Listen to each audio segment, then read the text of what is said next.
Muy buenos días a todos.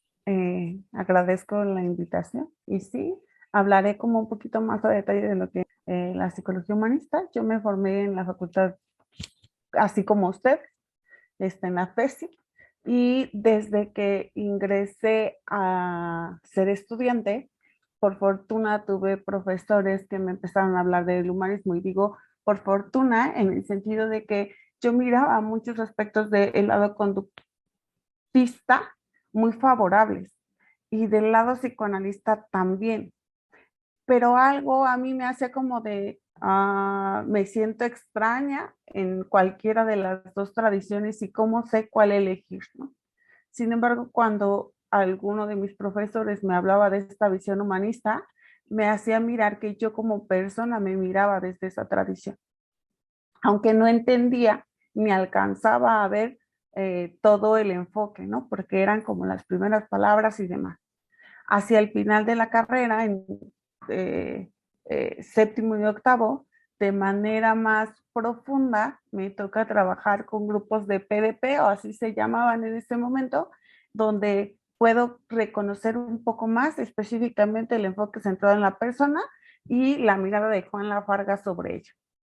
Y ese es mi panorama como del humanismo egresando de la carrera. Sin embargo, la vida laboral me llevó como a otros caminos y en los caminos buscando otra situación porque no tenía que ver con el humanismo, sino tenía que ver con la necesidad puntual de una persona acerca de un conflicto que estaba presentando en su vida porque me dedicaba a la clínica y me dedico a la clínica. eh, Me hizo encontrar un instituto que me ofreció el enfoque gestal, ¿no? Donde antes de entrar a mi formación de enfoque gestal, yo me sentía rebelde, irrumpiendo con un código ético o haciendo cosas que ni el conductismo ni el psicoanálisis decían acerca de lo que ocurría dentro de un consultorio, y menos en una cita terapéutica, ¿no?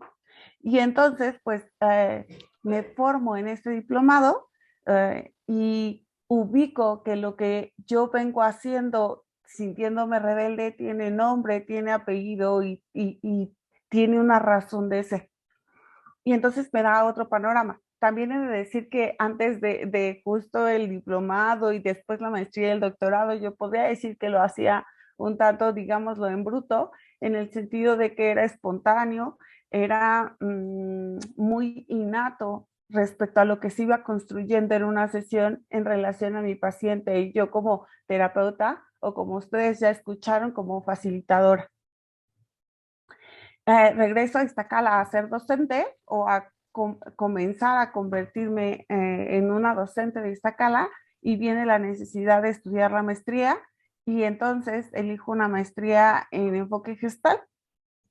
La concluyo para dar paso al doctorado, que tiene que ver con, el doctorado tiene el nombre de Psicología Humanista, y así me va conformando, y eso que comenzó siendo espontáneo, eso que comenzó siendo innato y que comenzó siendo a partir de la construcción de lo que yo veía que ocurría en un consultorio, empieza a tener forma, empieza a tener estructura, y entonces también yo digo, y lo empiezo a pulir.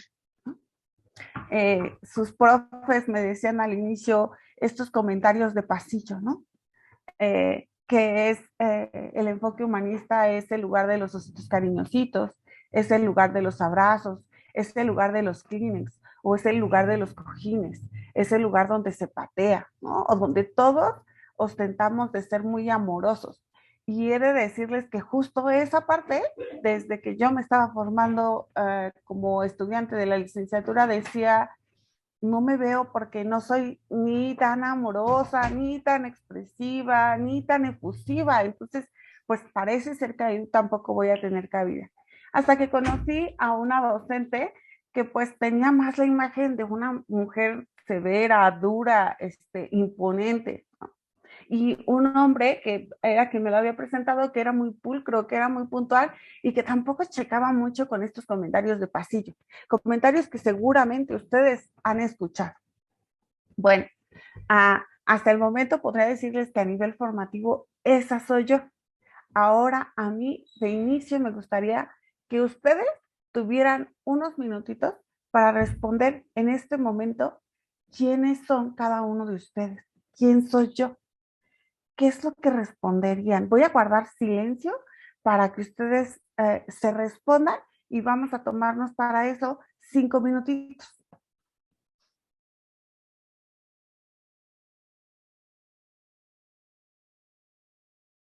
¿Se puede decir realmente lo que sea? Sí, claro,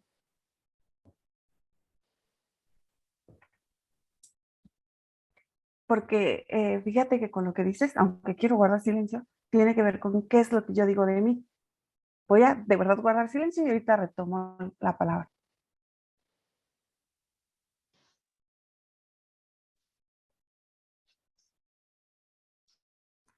Sí, Roberto, Pues, bueno, podría decir un estudiante con algunos problemas o deficiencias.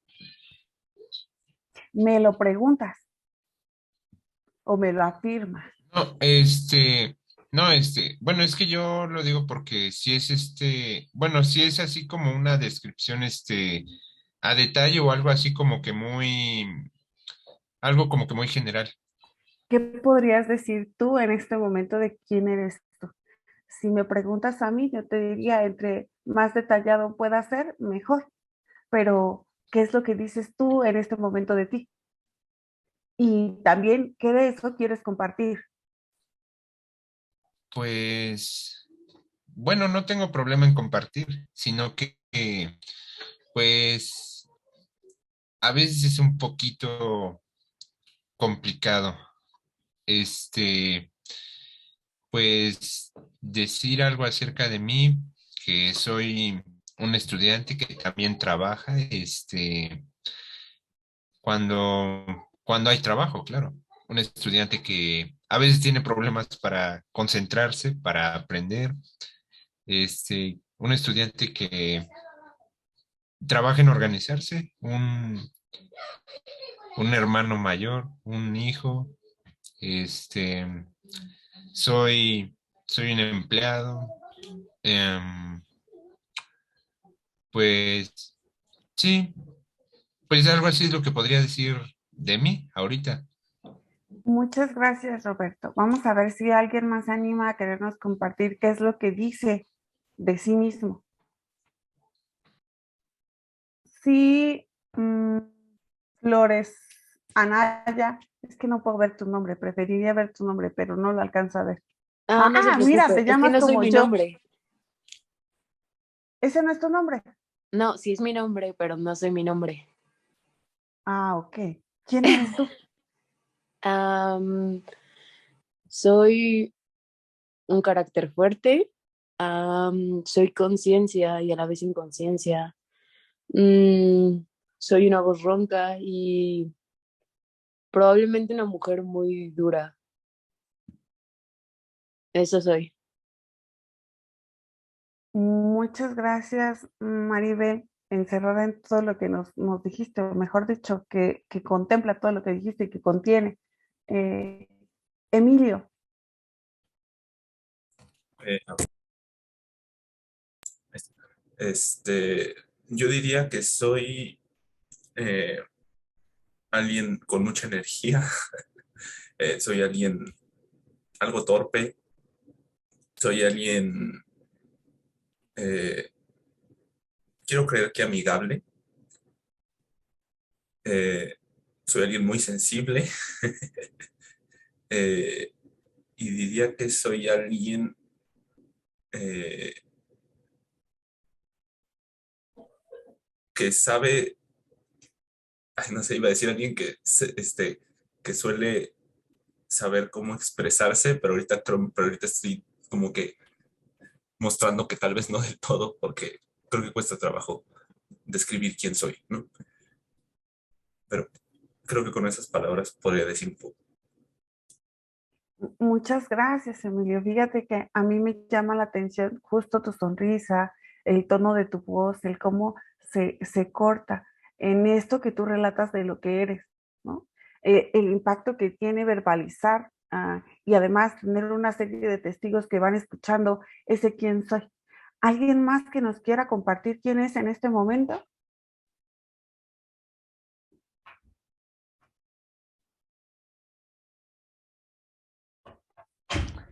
Sí, Norma. A ver, bueno, yo también te quiero participar con mis alumnos. Yo soy una persona físicamente alta, morena, de pelo rizado, de un carácter fuerte. En algunas ocasiones soy nerviosa, pero me considero cariñosa, amorosa, paternal, pero al mismo tiempo me considero buena amiga, compañera, buena madre, pero también me considero una profesora preocupada por sus alumnos y me considero también una persona con muchos recursos y habilidades que todavía tengo que seguir explorando, pero que me gusta lo que voy encontrando. Esa soy yo. Muchas gracias, Norma. Me gusta que tu sonrisa se va iluminando y que parece nos empiezas a apuntalar a, eres una persona inacabada, ¿no? Cuando dices, y todavía me falta. Entonces, gracias. Carla, Bueno, a mí se me vino a la mente la canción de yo la verdad no me encuentro tan guapo, me encuentro simpático, un poquito maniático y ya de este lado un poquito mejor. Pero bueno, yo creo que yo soy creativa, soy a veces confusión, soy también a veces un caos, pero también a veces mucho orden. Y también soy alguien que siempre trata de encontrar un balance entre esas dos cosas.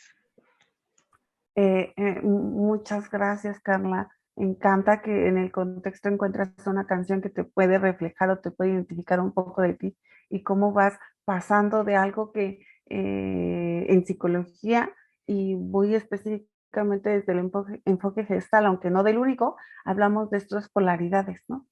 Extremos, donde a veces puedo ser una cosa y a veces puedo parecer una totalmente distinta.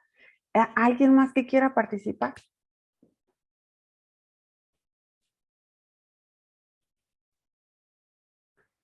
Bueno, parece ser que no, hasta que se acaban las participaciones.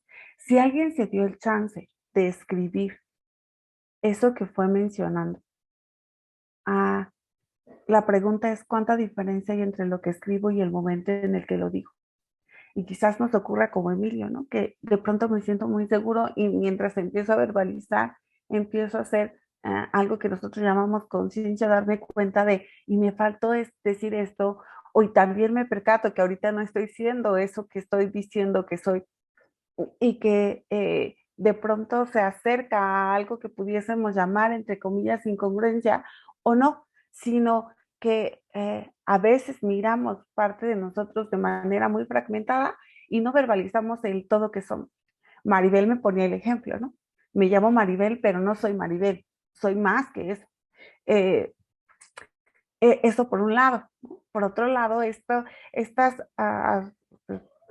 palabras que Norma usa entre el pero y soy, ¿no? Soy esto y soy lo otro, donde comenzamos a mirar el me falta y ahí les sumo, ¿no? Yo hoy les presenté mi lado, digamos, formativo profesional, no todo completo y no todo lo que yo soy. Bueno, hasta el momento yo sé que ustedes han visto esta parte de psicología conductual o la mirada conductual y la mirada psicoanalítica. También sé que han mirado la cognoscitiva y la sociocultural, pero para el escenario de la presentación me centraré justo en la conductual y la psicoanalista, ¿no? ¿Por qué? Porque le anteceden a esta y son un contexto.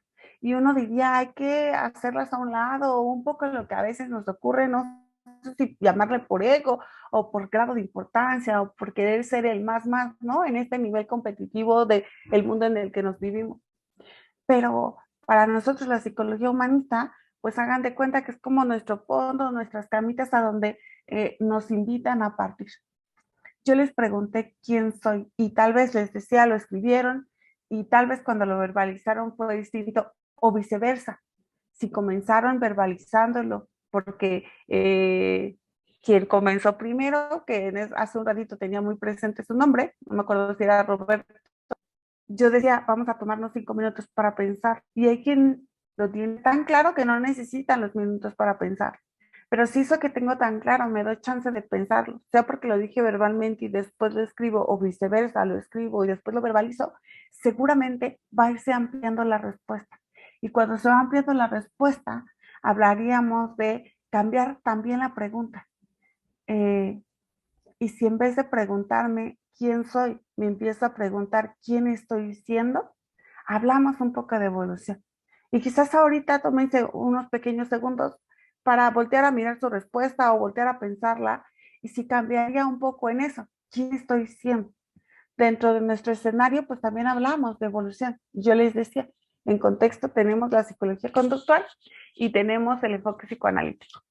En estas miradas, antes de que la psicología humanista surja, por un lado, tenemos todo el proceso de aquello de lo cual se encuentra en el inconsciente, de aquello que podemos llamar enfermedad, de aquello que podemos llamar represión, todo aquello que es malo del hombre.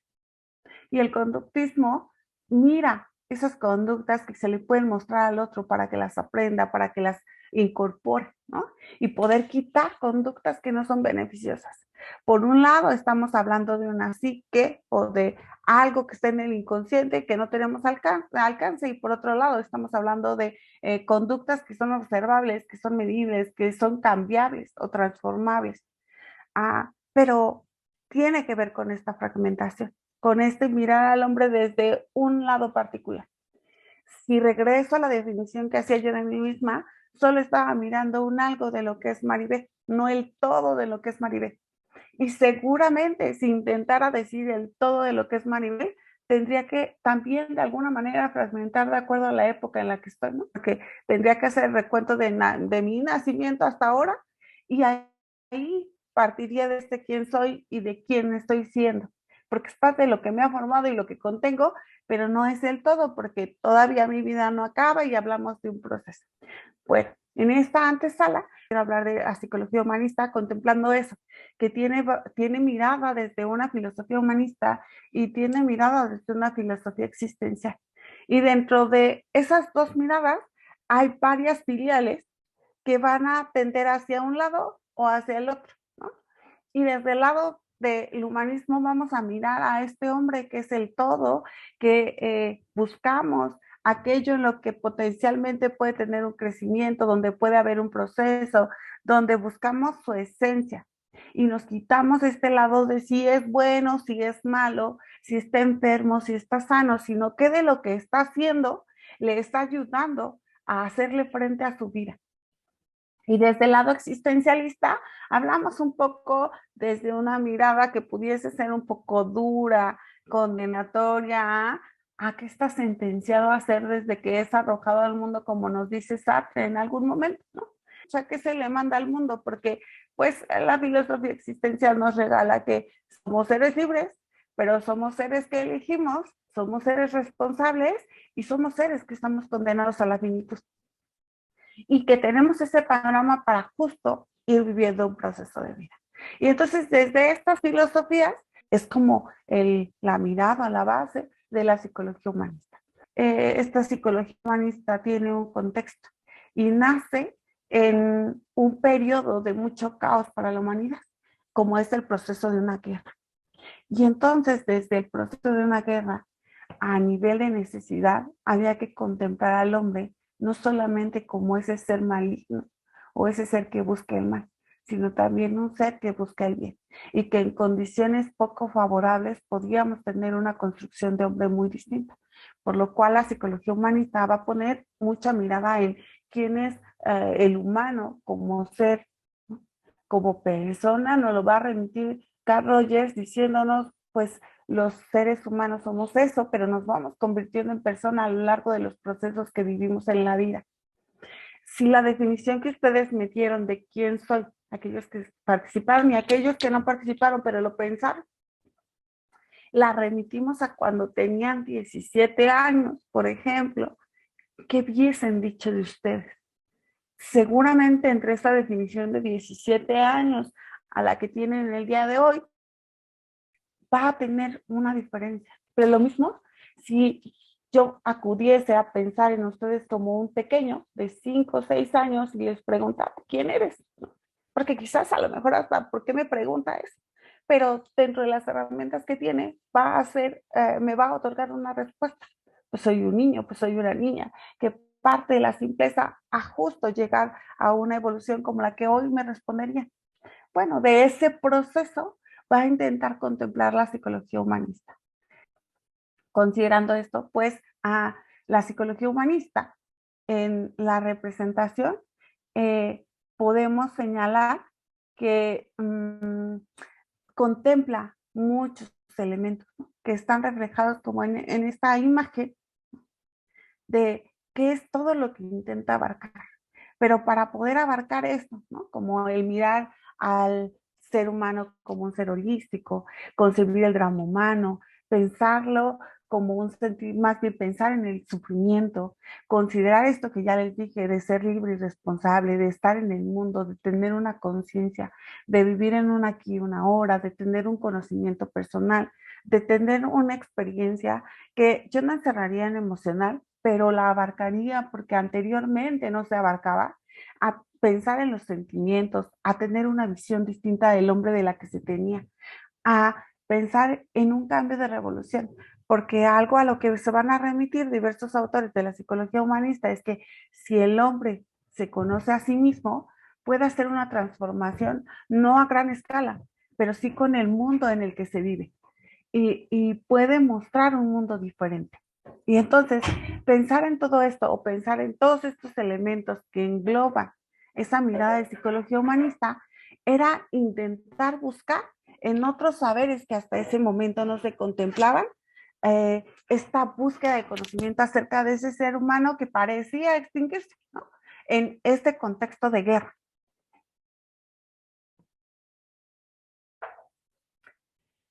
Y entonces, la psicología humanista surge como un intento de ser una revolución de cambiar esa visión del hombre, donde se tiene un pensamiento filosófico y se tiene un pensamiento psicológico de esa concepción que existía para poder mirar, para poder estudiar, para poder analizar al hombre.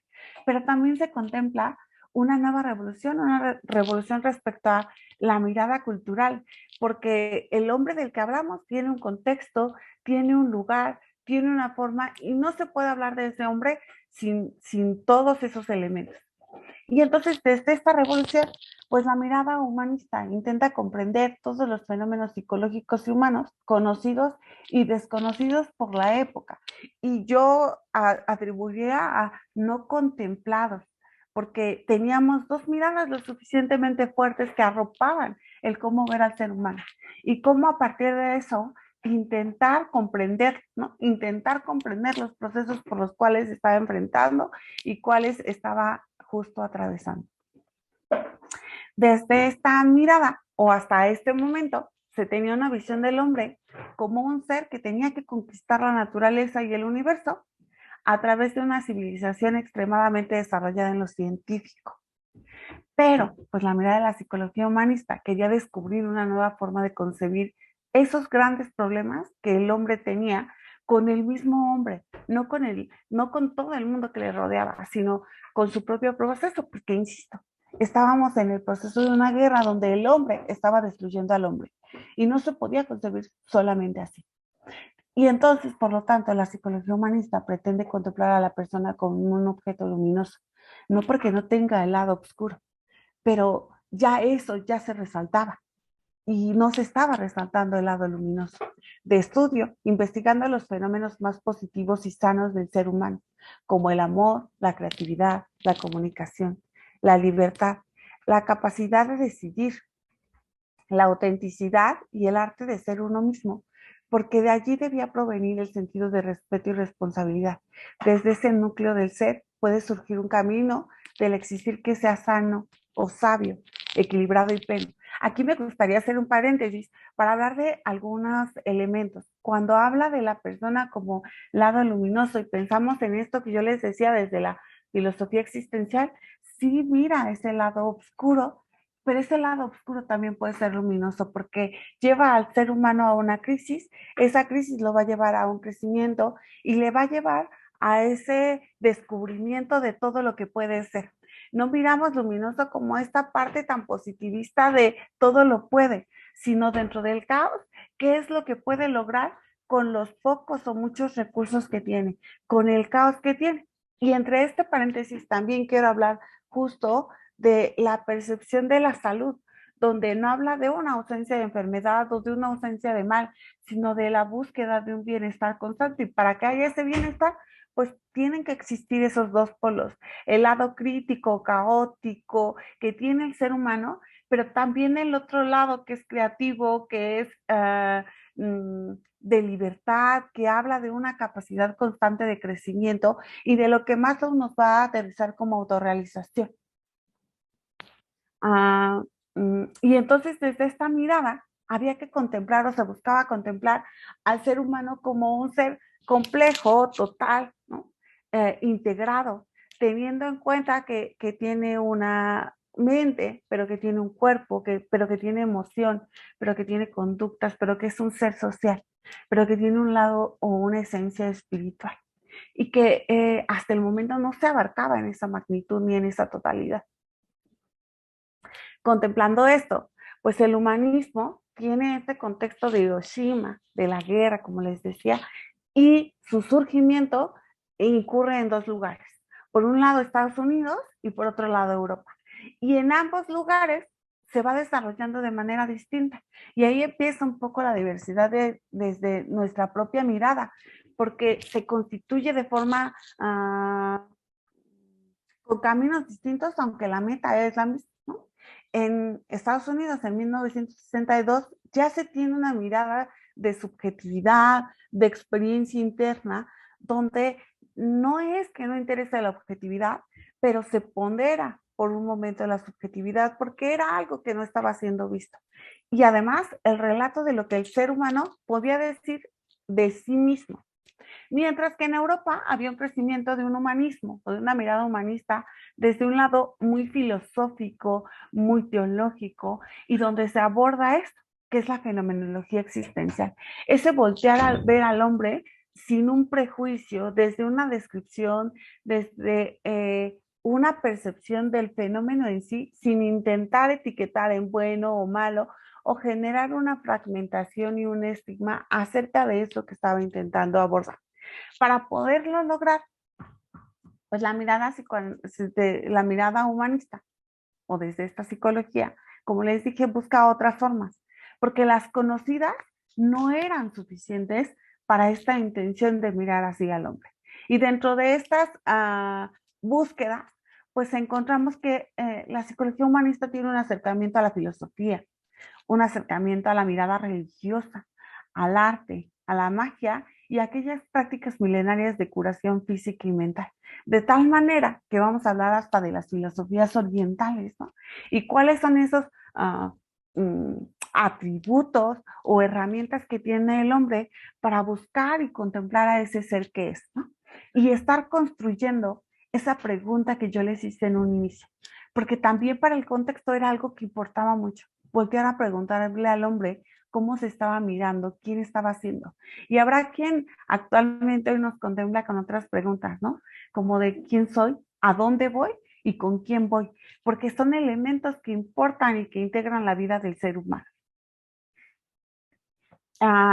Dentro de esta mirada, pues tenemos una gran riqueza de exponentes donde no se centra en solo uno, porque pareciera ser, yo digo un poco hasta de broma, pero también real, dentro de la psicología humanista integramos aquello que no cabía en la mirada conductual y aquello que no cabía en la mirada psicoanalítica. Y entonces todo lo que no era eso se llamaba psicología humanista.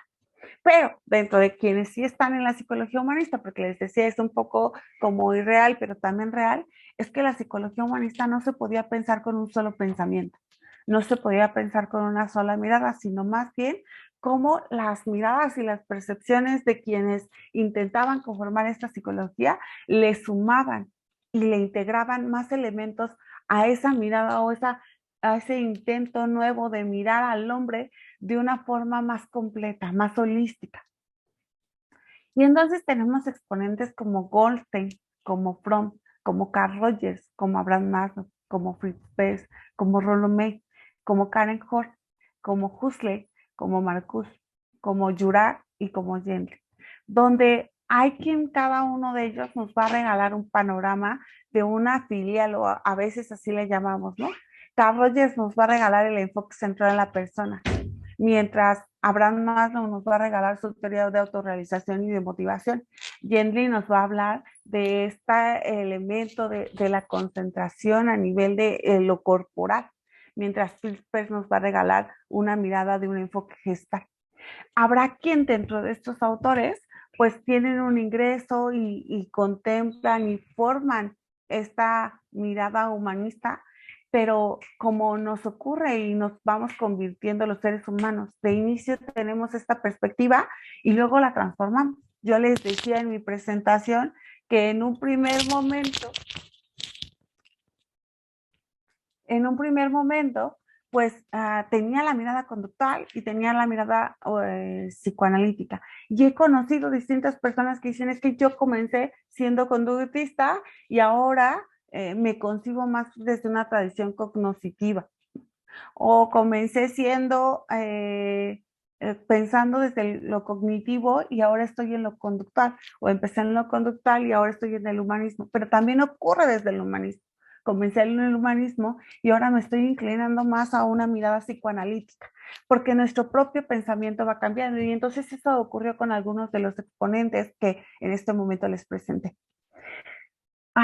Pero estos exponentes tuvieron como base el trabajo de pensadores europeos que tenían esta mirada de todos los saberes que les mencioné, ¿no? Y dentro de estos pensadores tenemos a Husserl, a Heidegger, a Ortega, a Gasset, a Merleau-Ponty, a Sartre, a Unamuno, a Camus, Marcel y a Saint-Exupéry, donde vamos a tener por mucho en base esta mirada sobre la filosofía existencial, ¿no? Y cómo desde esa filosofía también nos plantean a un hombre distinto dependiendo de si sus pensadores tenían una corriente más atea que una mirada más religiosa. Nos van a regalar elementos de los fenómenos por los cuales atraviesa el ser humano y a los cuales se enfrenta y de los cuales está en constante cuestionamiento. Esta mirada humanista, como les dije, va a poner una puntual atención a quién es el hombre, quién es ese a quien miro como ser humano. Y entonces nos va a decir que es un ser total, que integra una dimensión total a la conducta, pero también a la espiritual, que es un todo no fragmentado, ¿no? Que contiene percepciones, lenguajes, pensamientos, y que desde esa concepción se va a intentar mirar como una sola unidad, pero no de manera individual, sino contemplándola con su ambiente. No es lo mismo hablar de yo ser humano docente en la Ciudad de México que un docente en la propia Ciudad de México de una institución particular o un docente en una ciudad europea. Va a tener su totalidad realidades sumamente distintas. Esta unidad en sí misma, es decir, que nos contemplamos como seres biológicos y espirituales, pero también somos estéticos y somos primitivos, somos proactivos y también somos reactivos, ¿no? Entonces va a estar contemplando esto que yo en un inicio les decía con alguna de las presentaciones de sus compañeras, como alguien que se puede mirar entre los polos, donde puede tener actos que son muy buenos y puede tener actos que son muy malos, actos que son de manera muy instintiva y otros que no, que son pulidos y que son formados, que tienen una estética particular. Yo decía de mí misma, ¿no? Si me pienso cuando yo empecé a ejercer gestal de manera muy empírica, pues me podría describir como alguien bruta, alguien impulsiva, alguien espontánea, alguien demasiado auténtica, ¿no? O en extrema auténtica. También simple, pero cuando me miro pasando por una transformación educativa, ahora me miro más cuidadosa, sí siendo auténtica, pero ya no siendo tan en bruto ni siendo tan impulsiva, sino con un mayor cuidado por ese otro.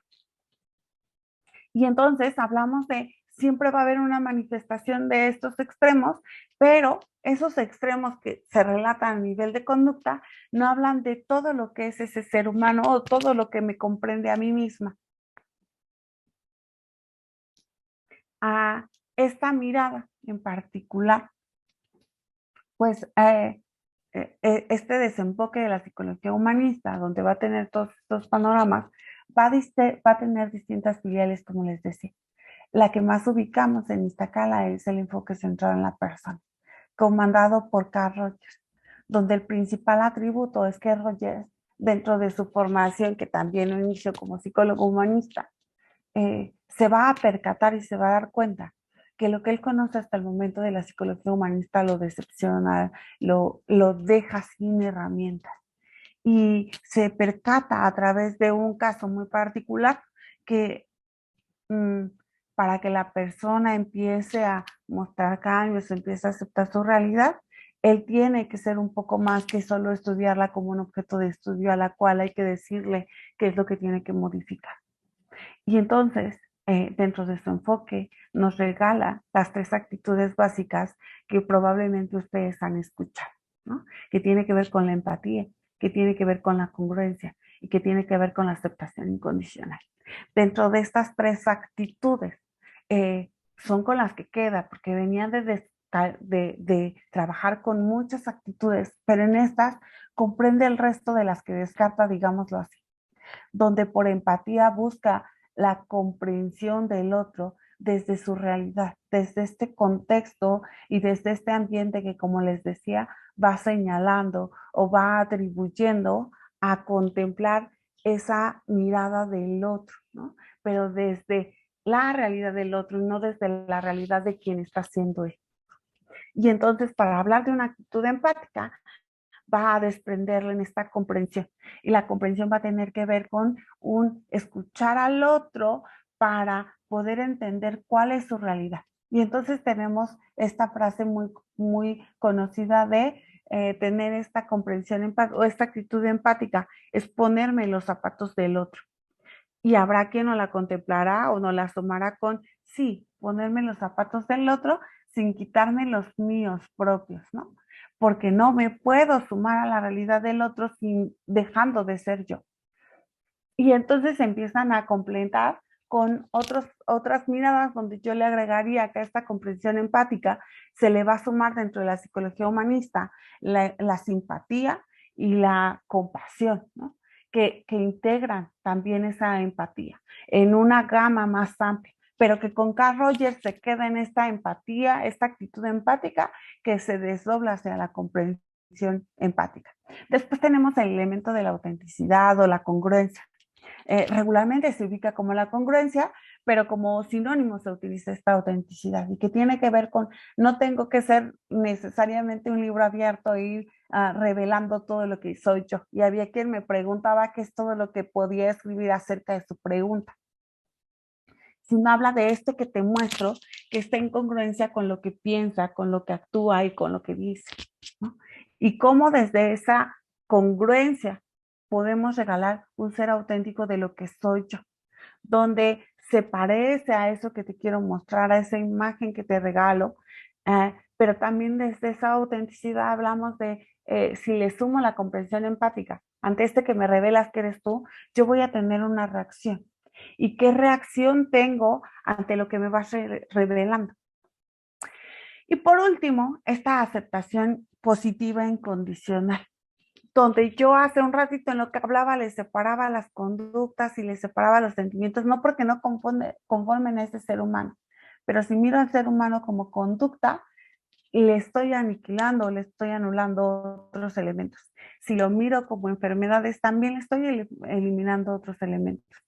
En lo que sea que tú me regales de ti mismo, yo puedo mostrar esa aceptación por tu persona, contemplando que puede haber un crecimiento distinto de la misma, no intentando modificarlo, pero voy a entender desde la realidad quién está siendo tú o quién tuviste que ser tú. Y entonces, partiendo de estas actitudes, Rogers hace como un desprendimiento a distintas horas, o el enfoque centrado en la persona se hace un desprendimiento hacia distintas áreas, ¿no?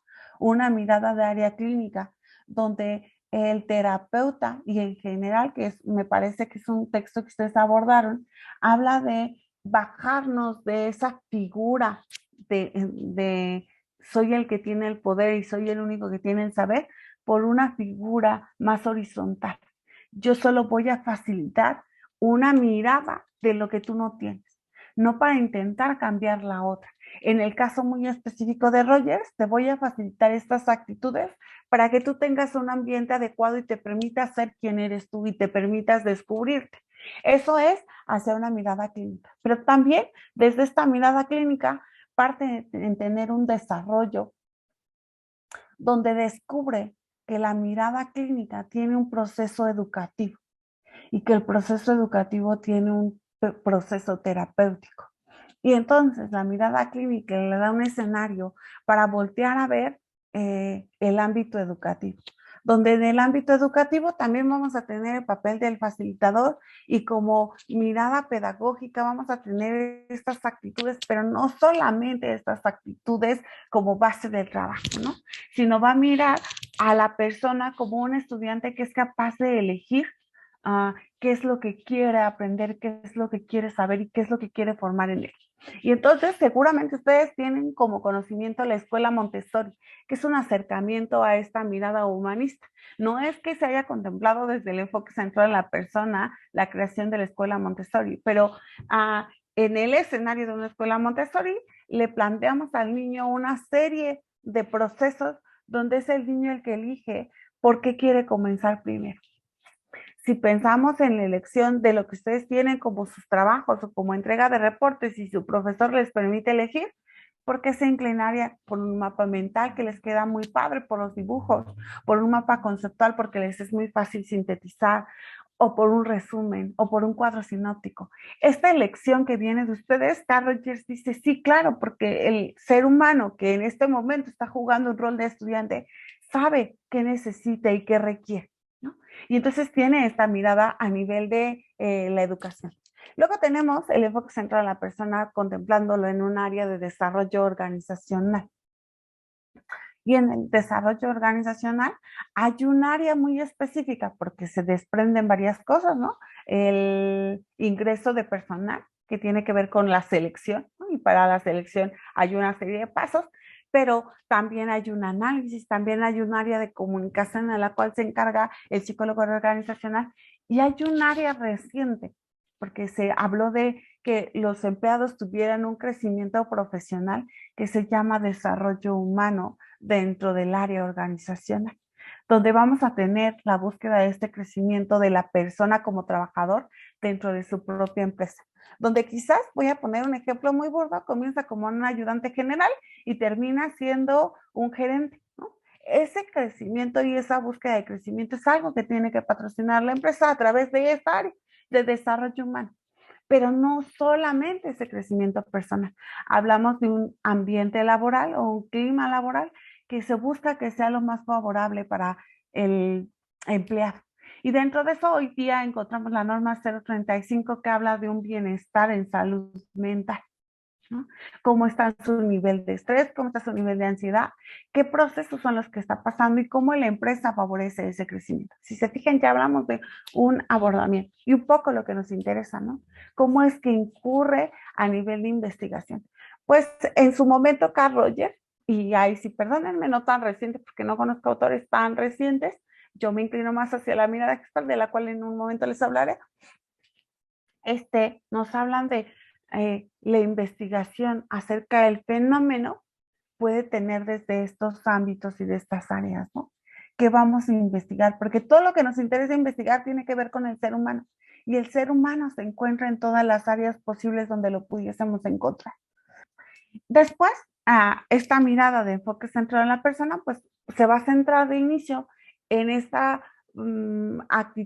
actitudes básicas que va a favorecer a aquel que sea el psicoterapeuta, que sea el facilitador, que sea el principalmente facilitador, ¿no? No sé cómo le ubiquen de manera laboral en ese ámbito, pero desde la mirada, desde el enfoque, nos encontramos como con esta concepción de facilitador.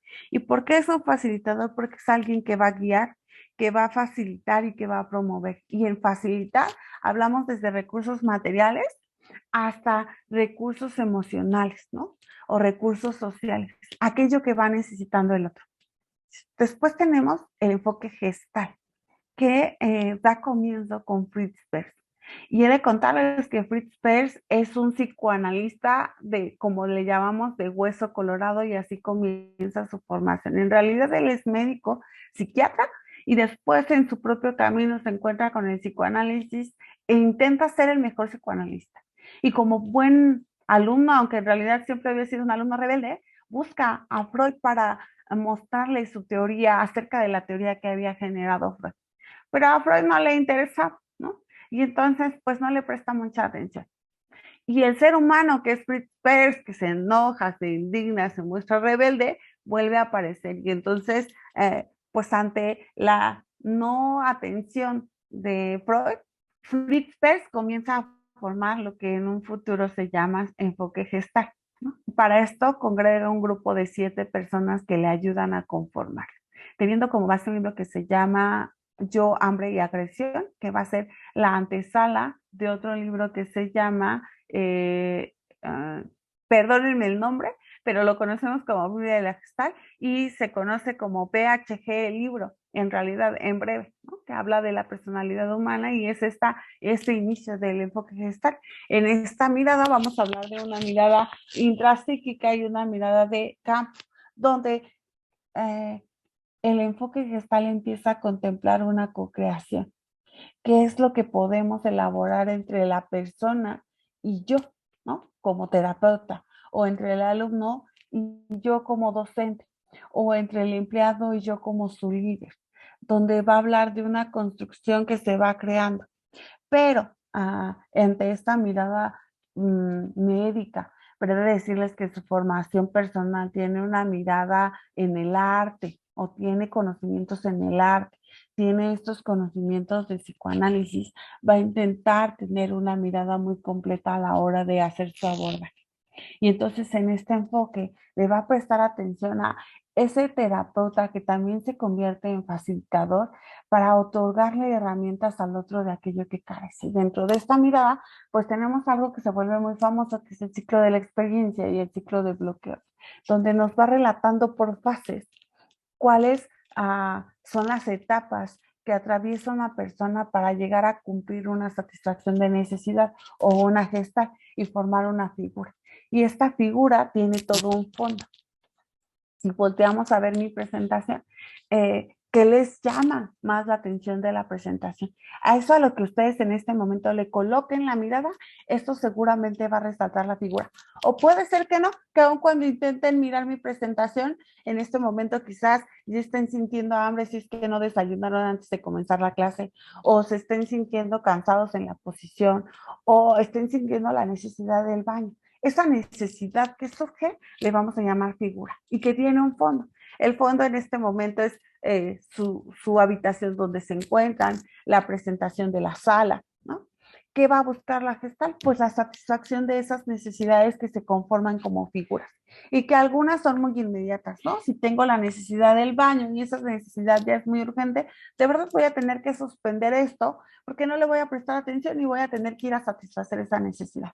Pero hay necesidades que no son tan inmediatas ni son tan orgánicas, como la necesidad de a lo mejor que comienza el orgánico, la de hambre, pero que puedo postergar hasta que acabe esta clase y poder acudir a satisfacerla, ¿no? Y que la puedo postergar.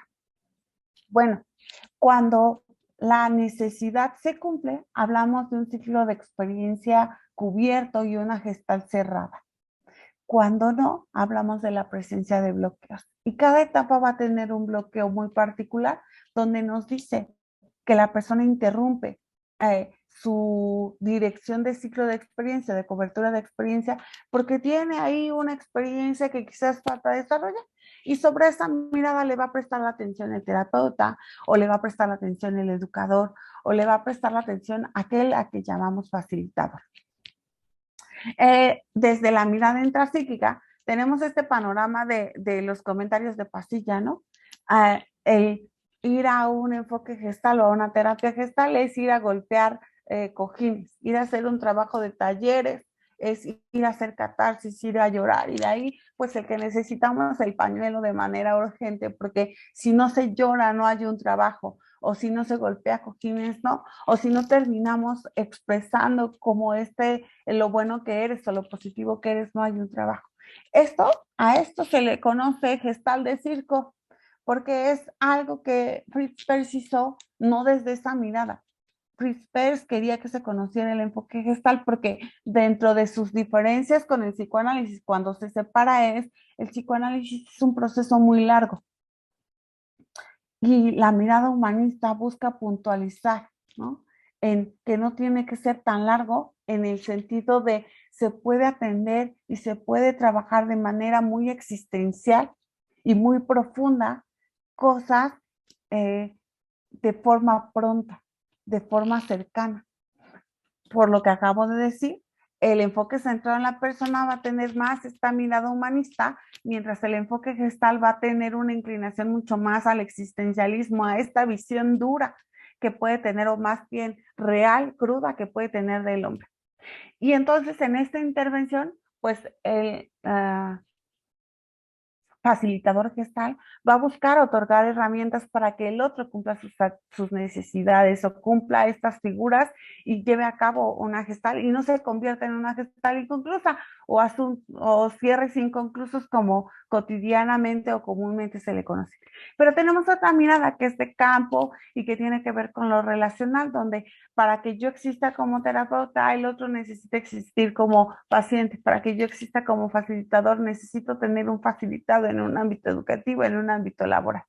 Y desde esta mirada vamos a hablar de una co-creación, donde volvemos a reivindicar esta mirada horizontal, donde yo me reconozco como experto en teorías y al otro lo reconozco como experto en su experiencia, aunque no sepa, aunque no se reconozca como experto. Dentro de este enfoque gestal, hay quien contempla la mirada de la programación neurolingüística, que es trabajar con estos pensamientos a nivel neurológico, determinando que a partir de ello puedo tener cambios en la persona, puedo tener una transformación de aquello que la persona como tal determina que necesita. También tenemos el análisis transaccional o transpersonal de Eric Berne, donde nos va a poner énfasis en una mirada mucho más espiritual.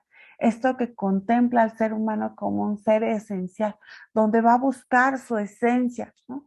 Eso que le hace conectar con algo que podríamos denominar más superior, pero que también tiene que ver con las creencias de cada persona, ¿no? Conectarlo con esta energía del universo, conectarlo con esa luminosidad respecto a un Dios, a una imagen superior, donde no solamente tiene una esencia, sino tiene un propósito, tiene una conexión con este universo y tiene una finalidad y un fin de desarrollarse como ser humano.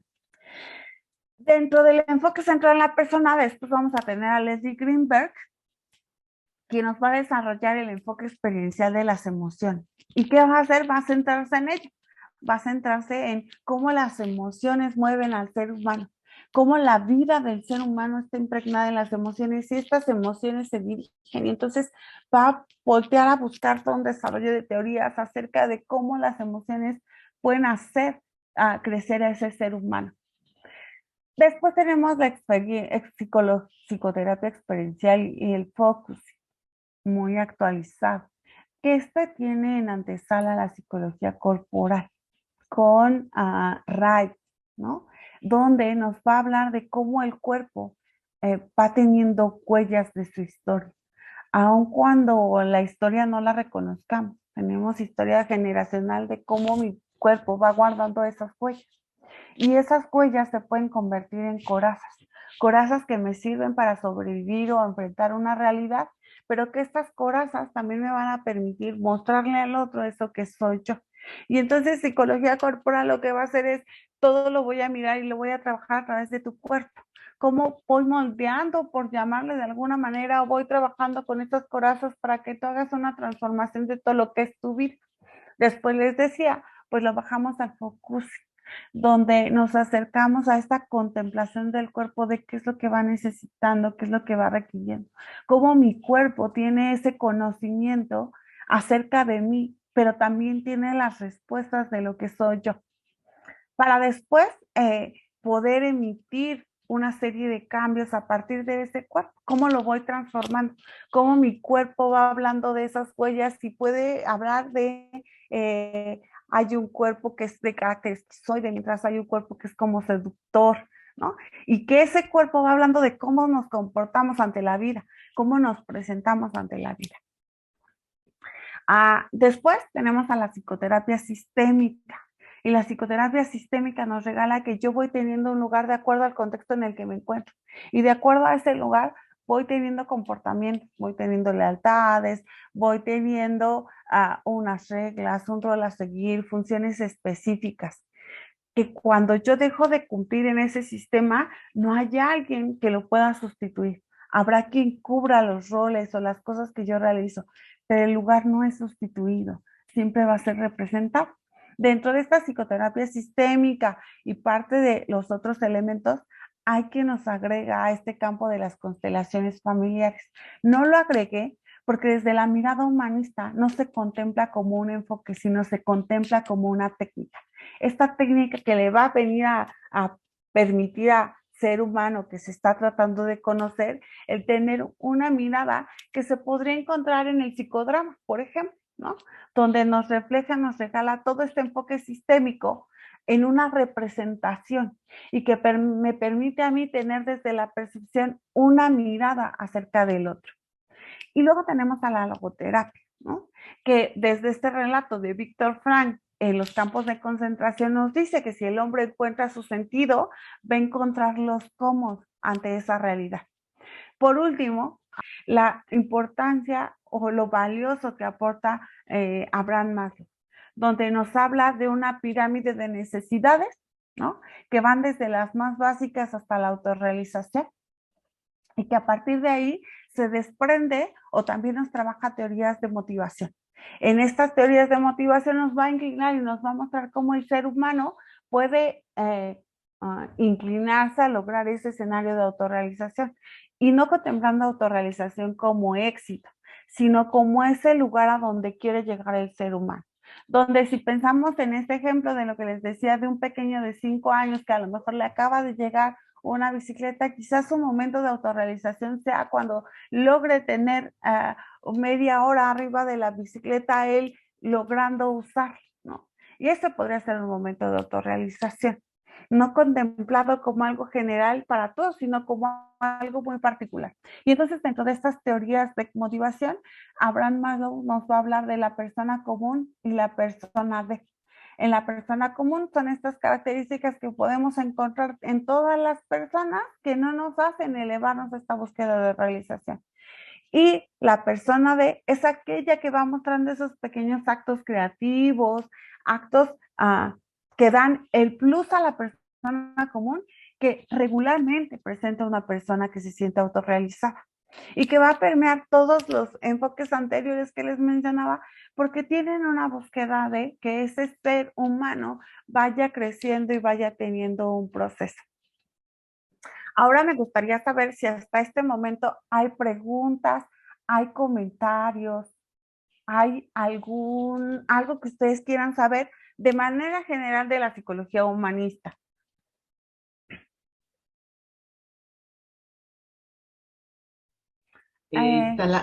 Tiene la manita levantada Ana, Isaac, yo la levanté también, pero mejor los dejo hablar a ellos.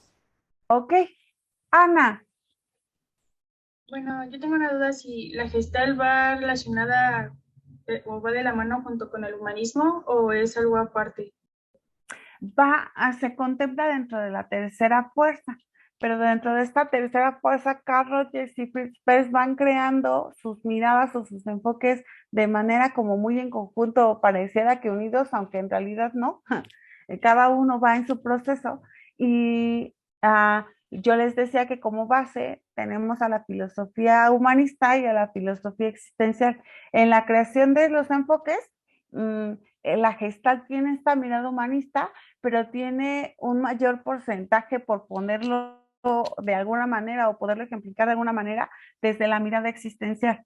Va a mirar al hombre como justo desde esta filosofía, donde va a buscar como lo profundo de su existencia a la hora de tener relación con él. Pero sí está dentro de la psicología humanista. Isaac. Bueno, mi duda va un poco sobre el por qué se considera, pues, bueno, por qué no se le considera a los psicólogos un enfoque humanista como ositos cariñositos y, bueno, por lo menos a mi parecer durante la presentación no se ha dado como que bueno, un buen argumento, por así decirlo, para ser considerados así. Tiene que ver con esto que yo les mencioné de la gestal de circo, donde Fritz Perls durante un tiempo, hagan de cuenta que hacía tours, ¿no? Iba trabajando de ciudad en ciudad, haciendo grupos de trabajo, le llamaba laboratorios extensos, o le reconocemos desde Carl Rogers como grupos de encuentro.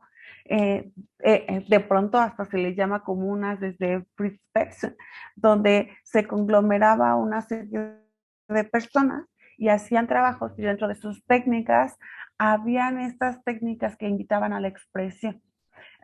Desde el enfoque gestal hay técnicas que se conocen como supresivas, como expresivas y como integrativas.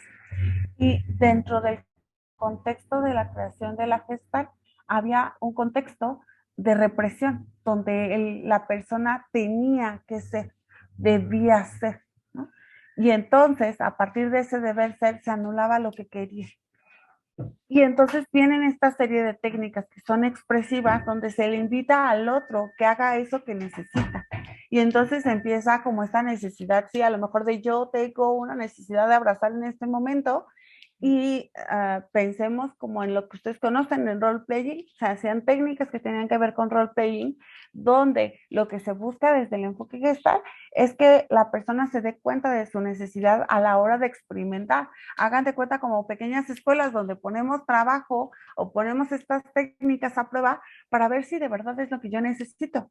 ¿Cuál la diferencia? Es que se pretendía que fuera un ambiente seguro para la persona, no que se lanzara al ruedo, ¿no? Si lo pongo en un ejemplo muy clínico, es yo estoy peleada con mi papá y le quiero decir un montón de cosas, pero a la hora de decirle las cosas puede que me salga mal y salga más regañada que afectada. Y entonces en un proceso terapéutico se habla de, a ver, hagamos una técnica de silla vacía donde le hablas a este papá, ¿no? Desde esta mirada de gestal intrapsíquica, y entonces le expresas todas tus molestias. Y claro, se va autocontestando a la persona dentro de la técnica. Y a lo mejor termina en un abrazo, o termina en este golpeteo de sillones, o termina en esta crisis catártica de llanto. Cuando se hace esta gestal de circo, donde la pretensión de Fritz Perls era dar a conocer al otro el efecto que podía tener el enfoque, se tergiversa y lo que se anuncia son todos estos elementos, los abrazos, los golpeteos de cojines, la técnica de la silla vacía, técnicas de psicodrama, que hacen parecer un circo que no tiene bases filosóficas, que no tiene una metodología, que no tiene una forma, que no tiene una estructura.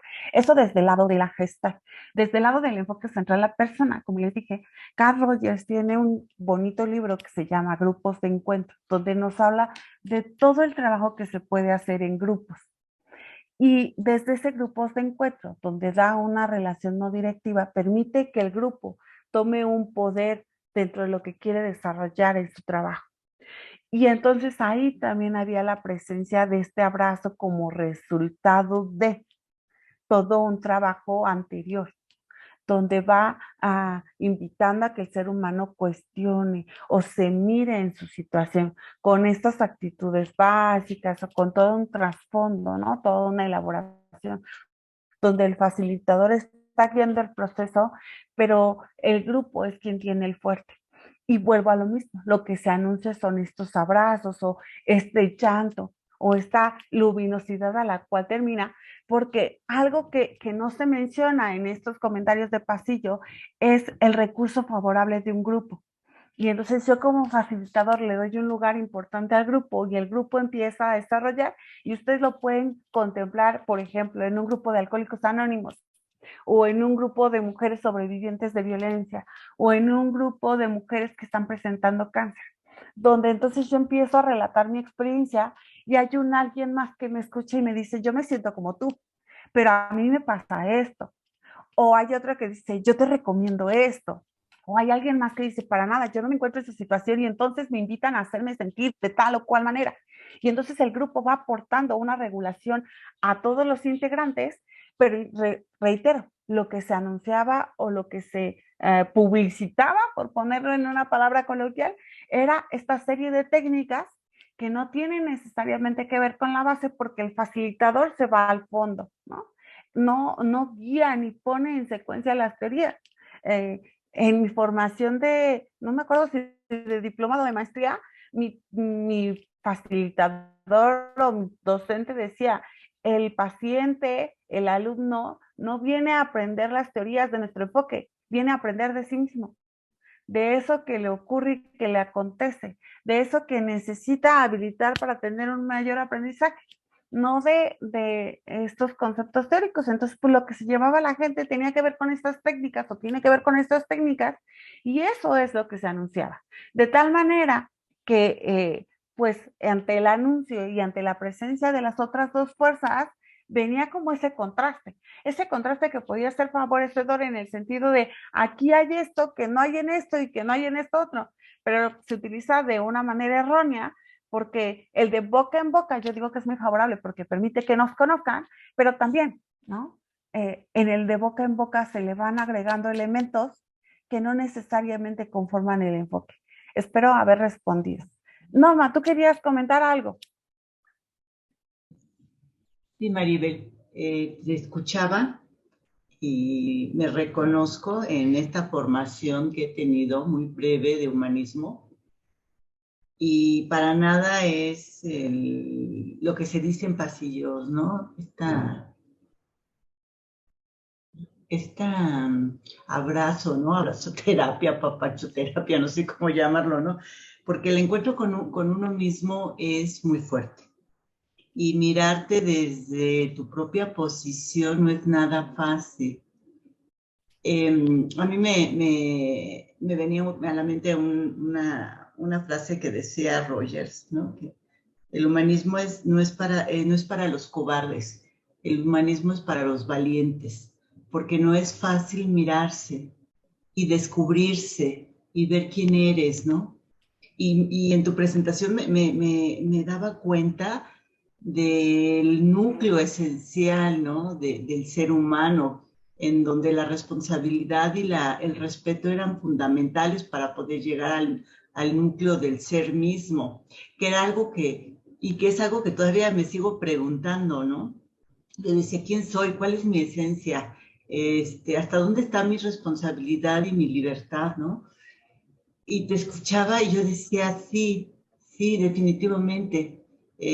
Hay que ser muy valientes para poderse mirar hacia sí mismos y seguir adelante, ¿no? Y decir, esta soy yo. Y sigo siendo, y me sigo construyendo.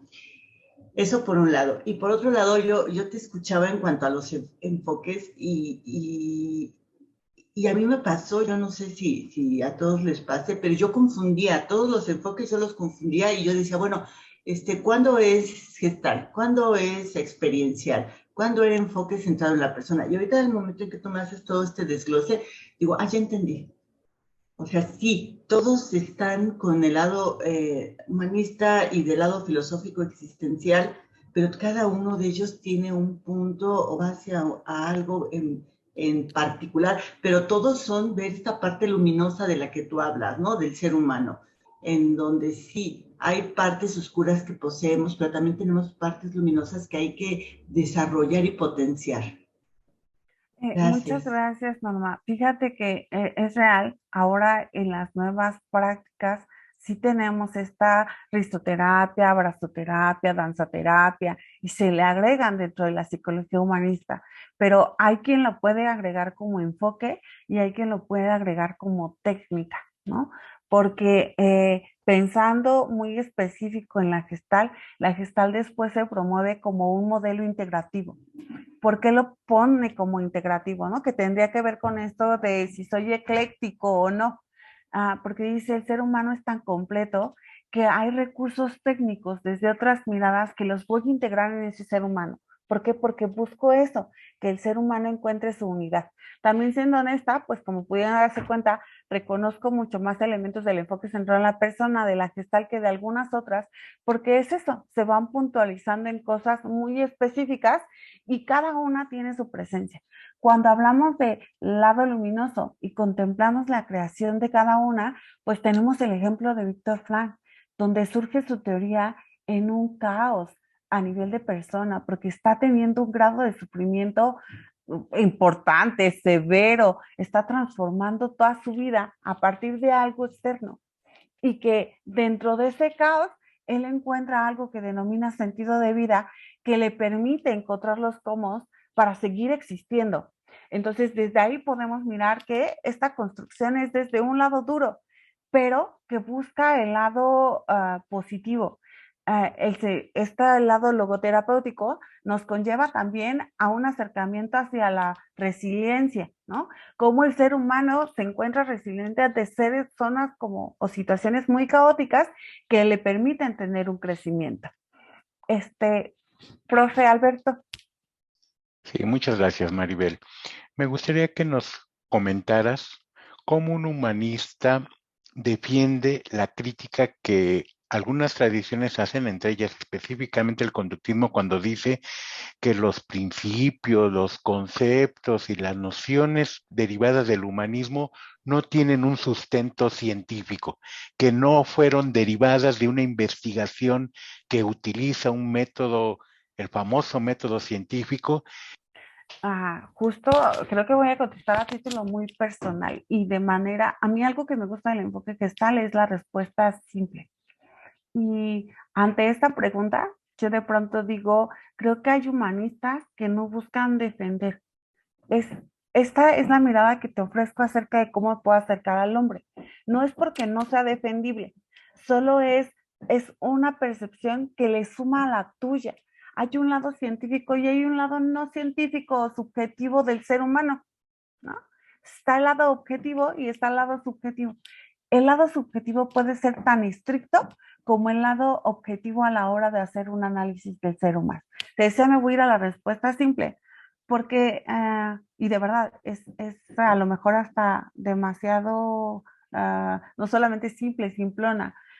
Si pensamos en eso o si hacemos un recuento histórico a nivel de cómo se construye ese conocimiento científico, le precede la filosofía a ese conocimiento científico, para que muchos de los que se reconocen desde una ciencia muy objetiva tuvieron como antecesores o como parte de sus pensadores a filósofos, porque la filosofía me lleva a cuestionarme todo lo que contempla con el ser humano, ¿no? Entonces, la mirada objetiva o científica, o lo que reconocemos como esta mirada objetiva, tiene un antecedente en la filosofía que tiende a ser subjetiva. Insisto, al hablar de subjetiva, no pondera el que no sea lo sumamente estricta que es el lado científico. Claro, no es bajo los mismos medios.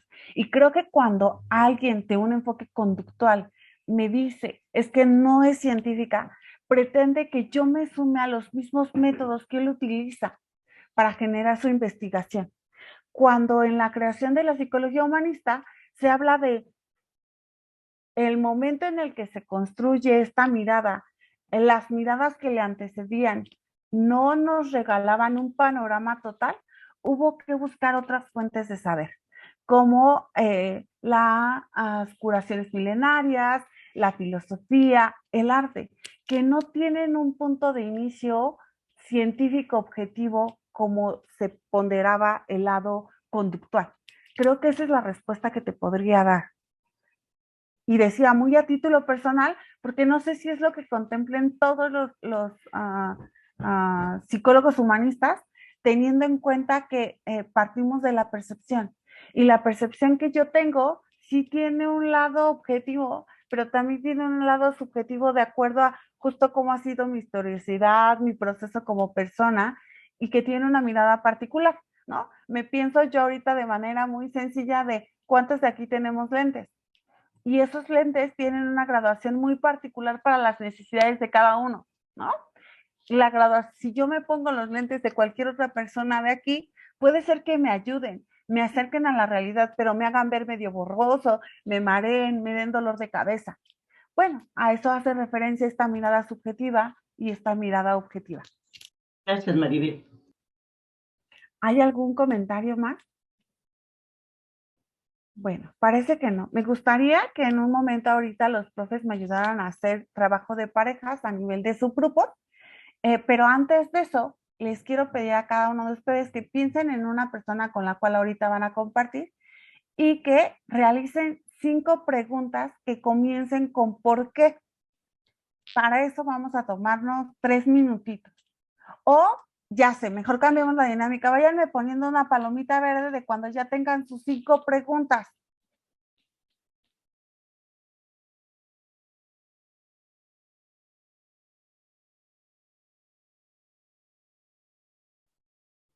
Pero más o menos, ¿qué tipo de preguntas? O sea, bueno, o sea, que empiecen con por qué, pero como que, o sea, ¿Qué le querrías preguntar a otra persona? Lo que te venga a la mente. No la conoces, pero ¿qué le querrías preguntar en ese por qué? Es alguien a quien quieres conocer. ¿Qué le preguntaría? ok, gracias. Y si a lo mejor no inicia con el por qué, que inicie con el qué.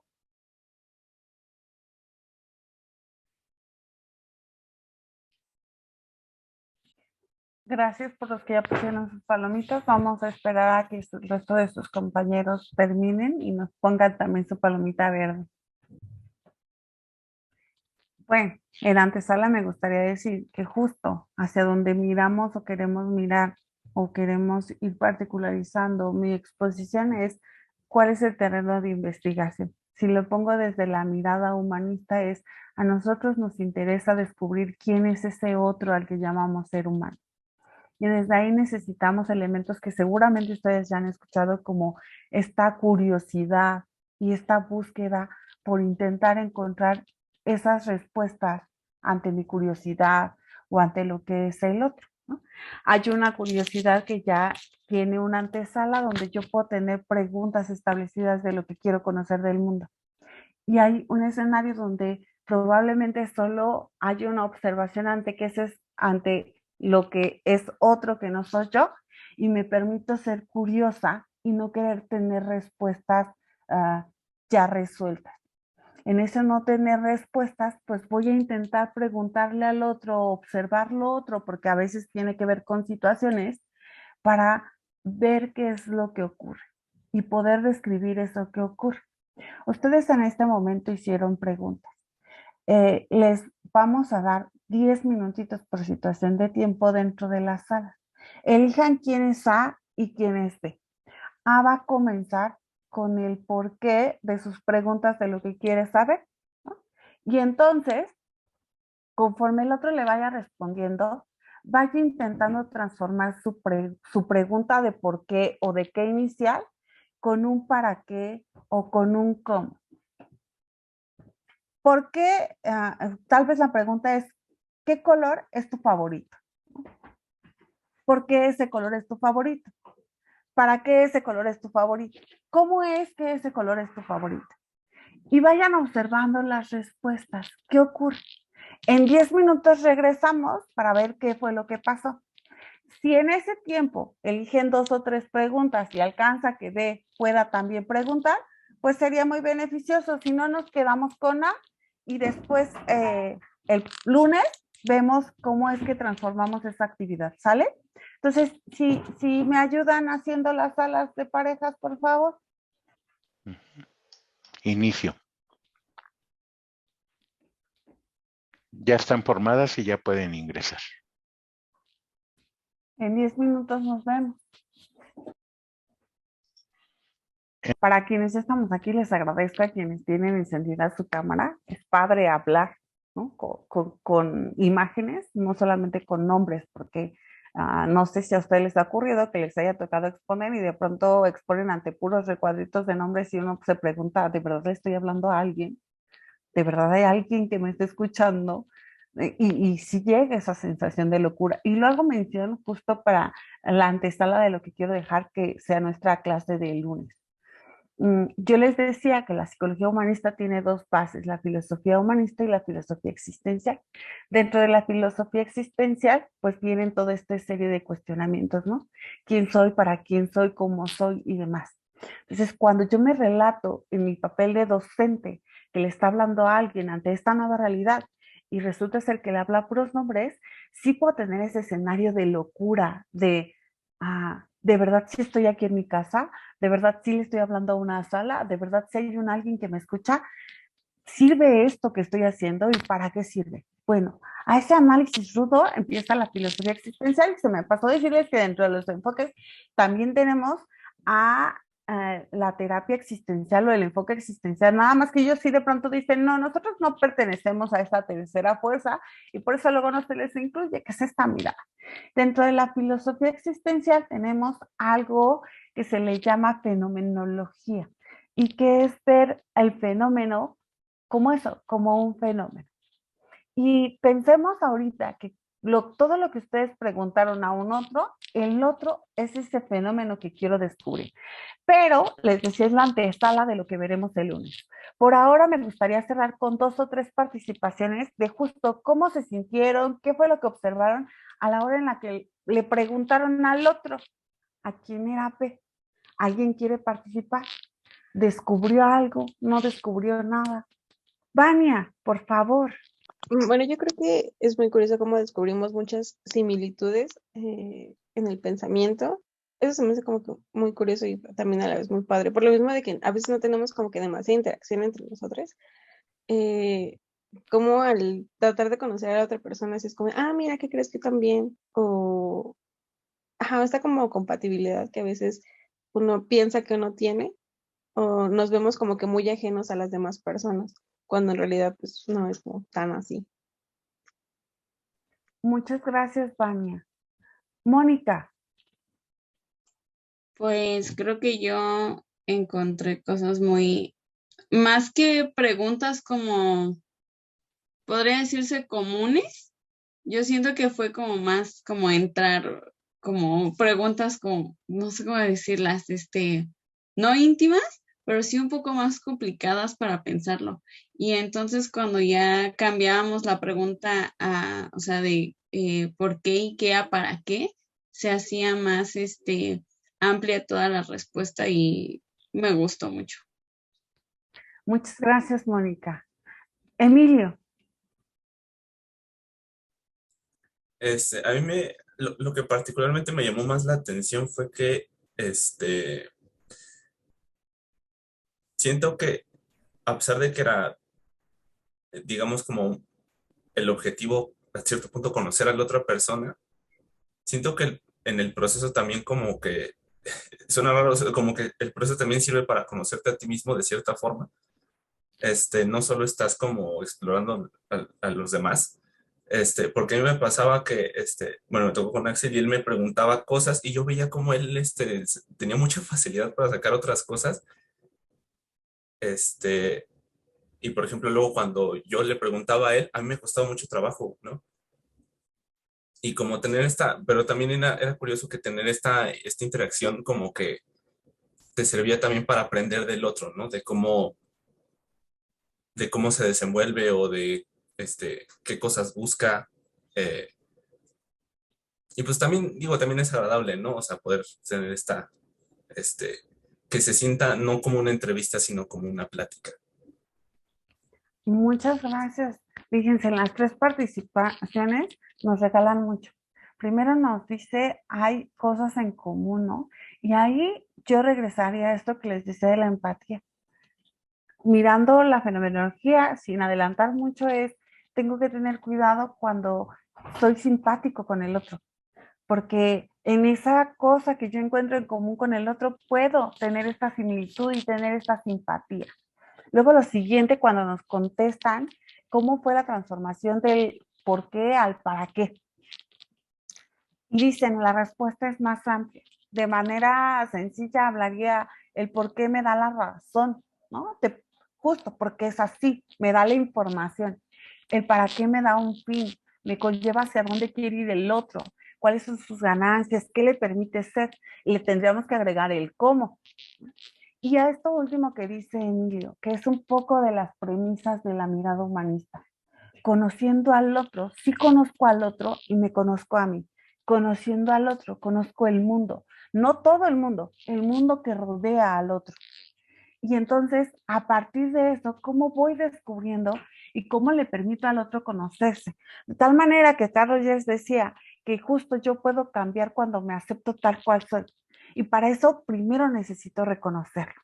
Bueno, ante esta búsqueda de qué, por qué, a pasar al para qué, a pasar al cómo, vamos a empezar a mirar la fenomenología, que es voltear a ver al otro, yo les decía, como un fenómeno, ese fenómeno que quiero descubrir, no por ponerlo en una posición más baja y yo ponerme en una posición superior, porque una de las cosas que va a decir la psicología humanista, una de las tantas cosas es, no somos el tercer ojo de Dios, no sabemos lo que el otro necesita, necesitamos descubrir al otro para que él descubra qué necesita y lo reconozca.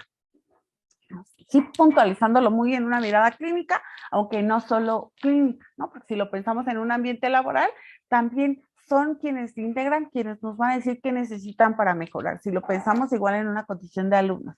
Bueno, entonces ante esta premisa o ante esta serie de elementos y mirar al otro como un fenómeno, pues vamos a mirar que es intentar llegar desde el lado objetivo, pero también netamente subjetivo al conocimiento de ese otro. Pero para poder abordarlo de la manera más estricta o más dura o acercarnos lo más posible a ese fenómeno, pues Husserl nos va a regalar un método fenomenológico para acercarnos a esa forma de conocer al otro.